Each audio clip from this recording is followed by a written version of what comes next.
सारी दुनिया संबंध से ही चलती है। दुनिया में 8 अरब से ज्यादा लोग हैं और हर दिन लाखों लोग मरते हैं, हर दिन लाखों लोग मरते हैं। आपने कभी बैठ करके उनके लिए आंसू बहाए? अरे राम राम राम, आज इतने 1000 आदमी मर गए होंगे, चलो रो लेते हैं उनके लिए, नहीं। और अपने वाले को जरा बुखार भी आ जाए ना किसी को, तो हमें चिंता हो जाती है। कोई खबर आ जाए कि भैया एक्सीडेंट, अरे राम राम राम।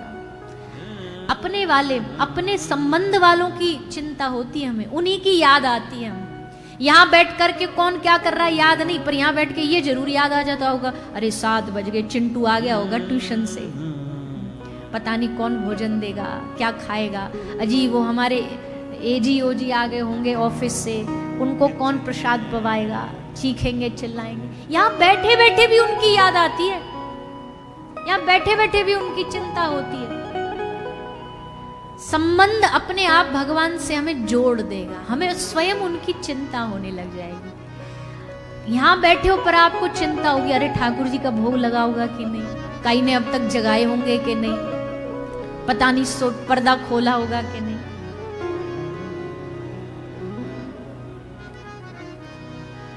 ऐसी भाव, ऐसी भक्ति काहे की? आपके घर में ठाकुर जी बैठे, आपको होश ही नहीं, आपको मतलब ही नहीं है क्या हो रहा, भोग लगा के नहीं लगा। कई लोग पिकनिक मनाने चले जाते, ठाकुर जी को बंद कमरा में छोड़ करके घूमने चले गए, ठाकुर जी बेचारे अकेले घर में मुंह लटकाए बैठे। खुद चले गए शादी ब्याह में मालपुआ खाने के लिए, ठाकुर जी के सामने रख गए चनौरी, लोग तुम ये खा लो। ये भाव भगवान को प्रिय नहीं होता। भगवान को प्रिय भाव क्या है? जब आप उनको अपनत्व मान करके आप उनसे लाड़ करो, आप उनसे प्रेम करो, आप उनसे व्यवहार करो। ठाकुर जी को कुछ नहीं चाहिए आपसे। ठाकुर जी कहते तू बस मुझे मूर्ति मत मान, तू मुझे विग्रह मत मान।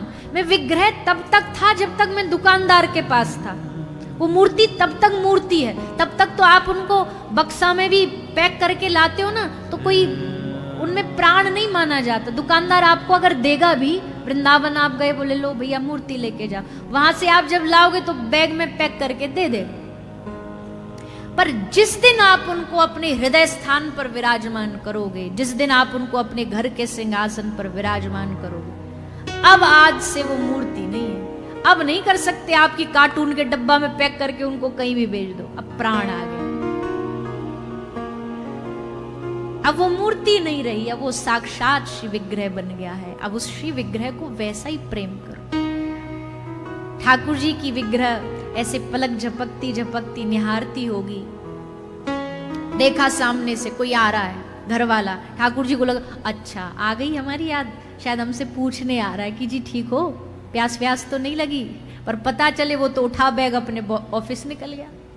ठाकुर जी बोला अच्छा कोई बात नहीं, इसको नहीं तो कम से कम दूसरा वाला आएगा, उससे याद आएगी। दूसरा वहां से नहीं, ठाकुर जी बोले चलो ये एक तो मिला भक्त इस घर में। पता चला वो अपनी गाड़ी की चाबी लेकर कहीं और निकल गया। बेचारे ठाकुर जी टुकर टुकर देखते रहते पूरे दिन भर, सुबह से सांझ हो जाती है, कोई एक बार आ जाए हमसे कुछ पूछ ले कि ठीक हो, कुछ चाहिए, कोई आवश्यकता। भैया यही भाव है। नहीं तो फिर ऐसे तो वो सर्वसामर्थ्य है, उसको ना पानी की आवश्यकता है ना भोजन की आवश्यकता है।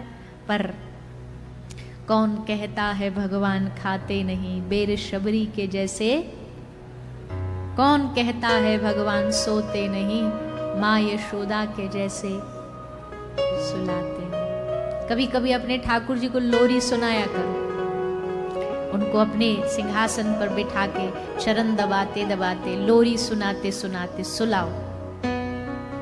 जगाना है तो बड़े भाव से कुछ गा के जगाओ। रोज नहीं भी कर सको पर कभी कभी तो ये भाव आए, कभी कभी तो आए कि आज भगवान को कुछ बढ़िया वाला पद सुना के गुड मॉर्निंग करेंगे। कौन कहता है भगवान नाचते नहीं,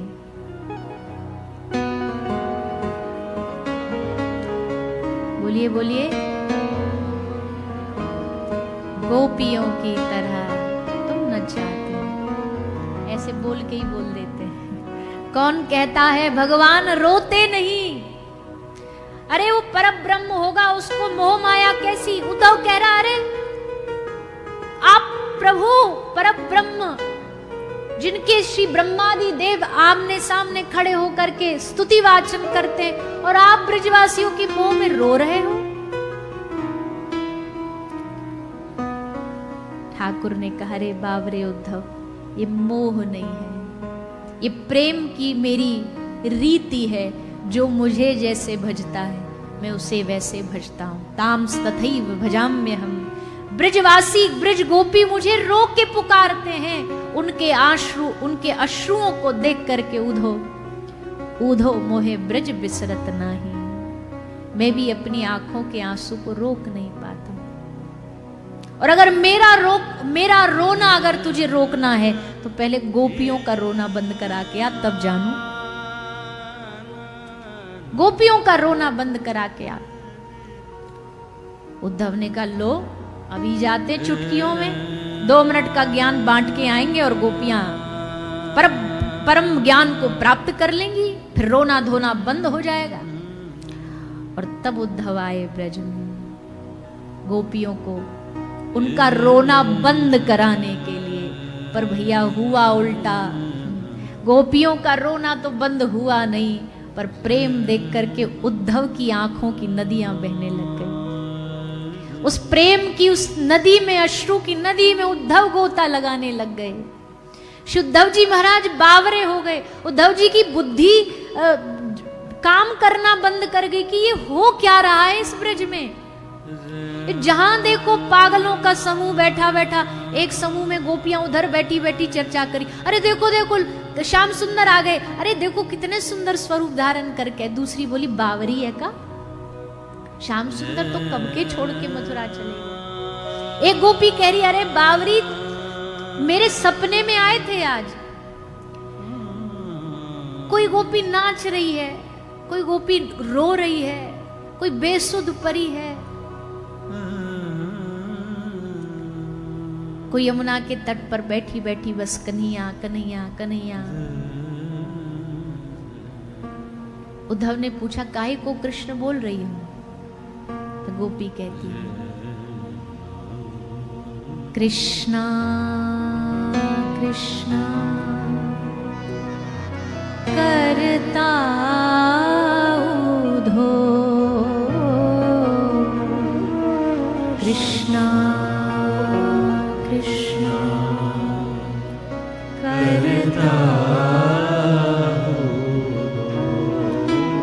प्राण हमारा जाए रे,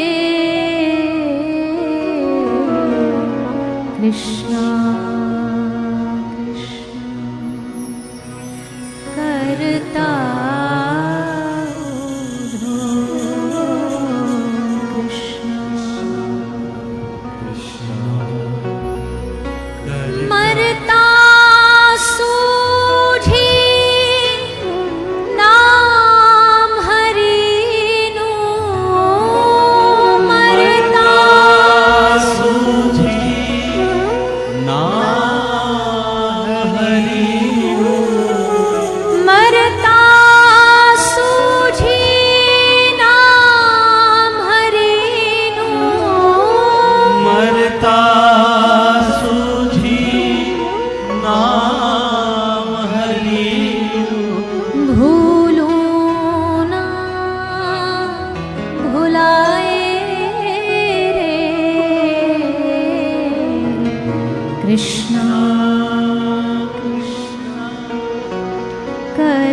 प्राण त्याग देना चाहते हैं, ताकि मरते मरते कृष्ण नाम बोलते बोलते अंतमति सो गति। कृष्ण बोलते बोलते प्राण निकल जाएं, इस वृंदावन की माटी में मिल जाएं, हम उस मिट्टी में मिल जाएं जिस मिट्टी को श्री कृष्ण जिसमें लोटपोट होकर के खेला करते थे, उस यमुना जल में मिल जाएं जिस यमुना में हमारे श्याम सुंदर क्रीड़ा किया करते थे।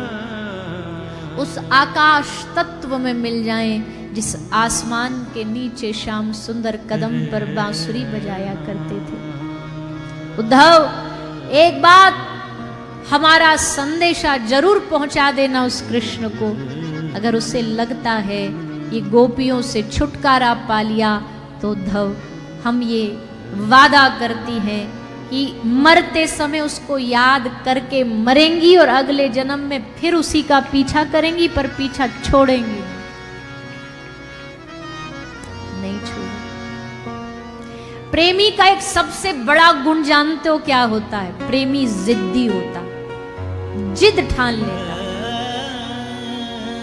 जिद ठान ली तो ठान ली, अब हम तुम्हारे, अब तुम कुचल दो चाहे तुम माथे पे बिठा लो, अब चाहे तुम मार दो चाहे तुम प्यार दो, चाहे तुम धक्का मार दो चाहे तुम अपना लो, हम तुम्हारे थे, तुम्हारे हैं, तुम्हारे रहेंगे।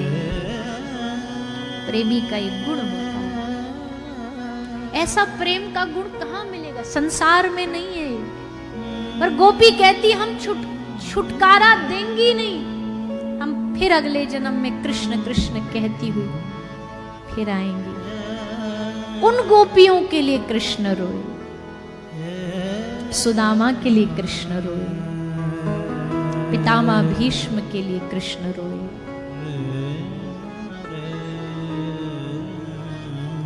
इसलिए हम कह रहे भैया संबंध बना के ठाकुर जी से फिर उस संबंध पर काम करो, रिश्ते पर काम करो। कई ने ठाकुर जी को अपनो भैया बना लियो, कई ने श्री जी अपनी बहन बना ली। एक ब्रज में एक बहुत प्रसिद्ध भक्ता हुई आनंदी बाई, उनने श्री जी को अपनी बहू बना लियो। कौन है श्री जी? हमारी बहू है, श्री जी हमारी बहू है। तो श्री जी हमारी बहू है, तो अब बहू को क्या करती? जो बढ़िया कोई महिला बढ़िया साड़ी पहने दिखे ना, आहा हा हमारी बहू पे बड़ी जचेगी। एक ऐसी कोई जा रही थी वृंदावन से महिला, उधर उस समय तो पाकिस्तान हिंदुस्तान कुछ था नहीं, एक ही था, पर उधर की तरफ ही से वो आई थी। तो बोला ये साड़ी कहाँ से ली तुमने?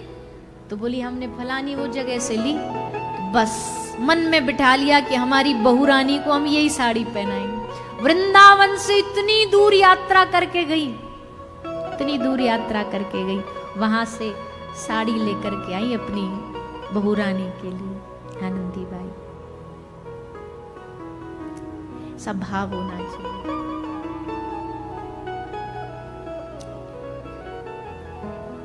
वैसे हम ज्यादा चर्चा तो करते नहीं इस विषय में, पर अब आ गया है याद स्मरण। ये हमारी एक मैया है यहाँ बैठी है बंगाल से, अभी तो खैर ये ब्रज में ही रहती है। हमारे जो हमारा बचपन का घर था उसमें यही निवास करते हैं। ठाकुर जी ने खूब लीला भी खेली इनके साथ। 2 पुत्र थे, दोनों अपनी शरण में बुला लिए। एक तो कथा के बीच में ही ठाकुर जी की शरण में चला गया, दूसरा भी चला गया।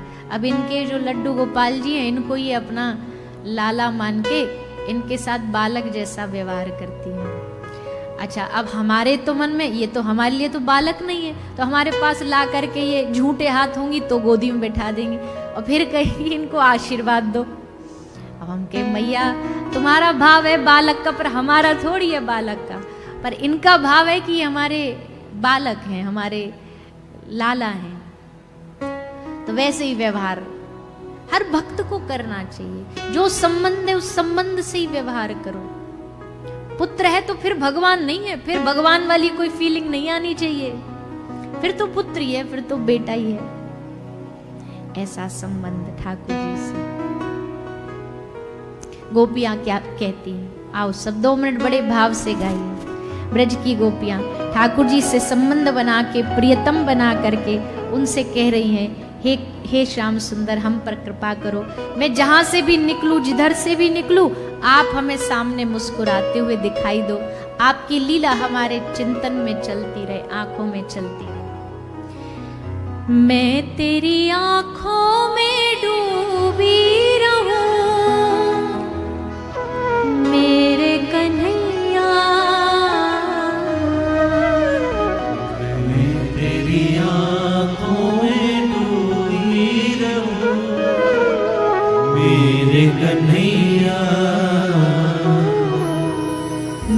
तेरी आँखों में डूबी रहूं मेरे कन्हैया। मैं तेरी आँखों गाओ सभी भाव से।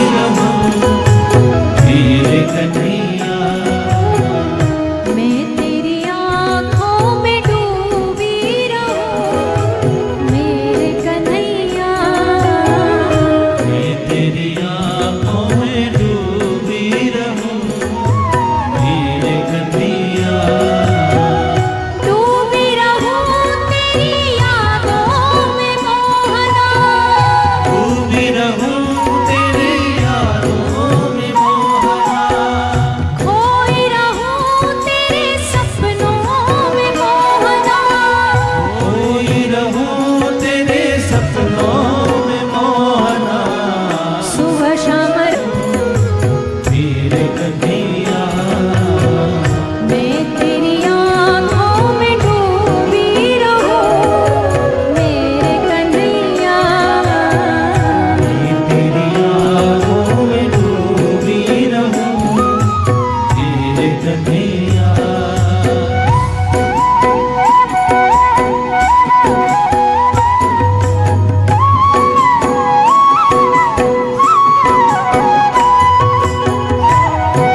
हे श्याम सुंदर, ऐसा हमारा जीवन हो जाए, ऐसा हमारा भाव हो जाए कि मुरली बजाए तू मैं सुनती रहूं, तेरे संग रास में डूबी रहूं। इस भावना को भैया जितना हो सके प्रगाढ़ सत्संग से, गुरु कृपा से, नाम जप से, भजन से, जैसे भी बन पड़े, इस भाव को हमें पुष्ट करना चाहिए, प्रबल करना चाहिए। तो आज उसी भाव को प्रगाढ़ करने के लिए ठाकुर जी ने कृष्ण रूप धारण किया, बाल रूप धारण किया। कृष्ण वो जो ग्वाला भी हैं और जो योगेश्वर भी हैं। कृष्ण वो जो प्रेम भी जानते हैं तो नीति बनाना भी जानते हैं। भगवान श्री कृष्ण करुणा, उनमें करुणा भी है, और जब धर्म के लिए कठोर निर्णय भी लेना पड़ा तब भी वो पीछे नहीं हटे। भगवान श्री कृष्ण में जहां आवश्यकता पड़ी वहां स्वामी बने, और जहां आवश्यकता पड़ी सारथी बने, सेवक भी बने। भगवान की जो लीलाएं श्री कृष्ण जानते कि